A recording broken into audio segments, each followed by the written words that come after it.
Hi, I'm John Twist of University Motors. Today I want to talk about Midget front suspensions. We happen to have one apart on the hoist, and my videographer happens to be here with a camera. So how lucky are the Midget people who want to know about the front suspension? On the bottom of the front suspension is an A-arm. It's hard to see with the camera pointed as it is, but there's an A-arm, and it's got 2 points in the back on which the body pivots. Usually people talk about the wheel going up and down, but really, I mean, help me out, the wheel's always in the same place, right? It's the body that goes up and down. So on the top end, there's only one arm that comes off the shock. On a T-type or an MGA or an MGB, MGC, there's twin arms. So this is not a very durable system. Remember when this vehicle came out, it was a Bug-Eye Sprite. And when it was a Bug-Eye Sprite, it weighed, I don't know, 1,200 weights or so. It wasn't very heavy at all. And by the time we add on the safety stuff from 1968 and the reinforced doors and the collapsible columns and then we get to 1975 and we add on the rubber bumpers and we add the Triumph engine and gearbox. Now the car weighs so much more than it ever was originally designed to handle, that this front suspension gets really tweaked real fast. And what happens, because this bolt, this kingpin here, here's the kingpin, this sits on the back side of the A-arm. Because of the way this sits, when the, let me get this back up into place.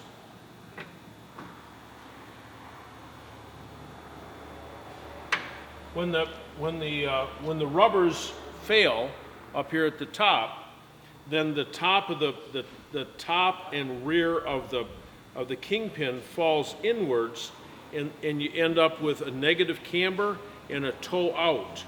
Bad news. Here's this one. Look at this. Nice, lots of rubber on one side, but help me out, no rubber on the other side. This thing is, to use a common breakfast term, this thing's toast.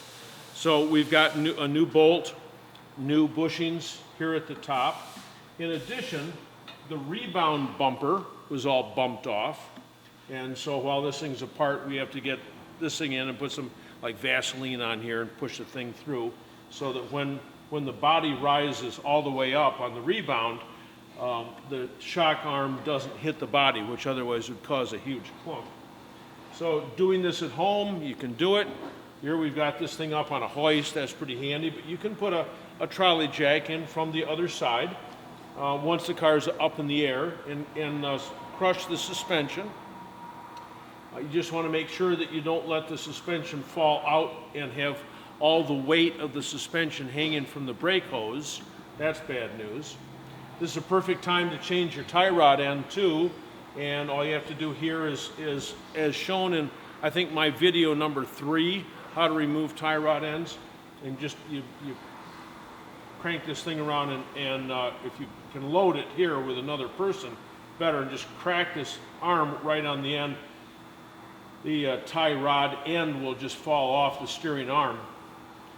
So this is a good time to take care of that. The springs are pretty easily changed. You can take the spring pan right out of the bottom of the A-arm with 4 bolts. The spring drops out.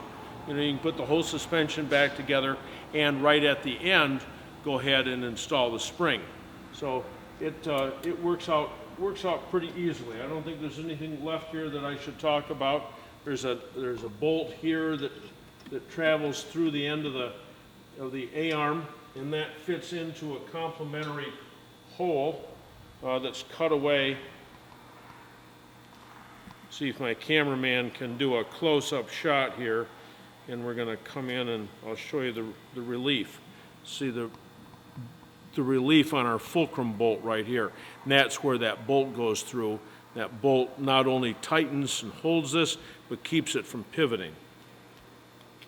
So again, I want to remind everybody I'm going to be at the MGA meet in Dayton, Ohio in a couple of weeks.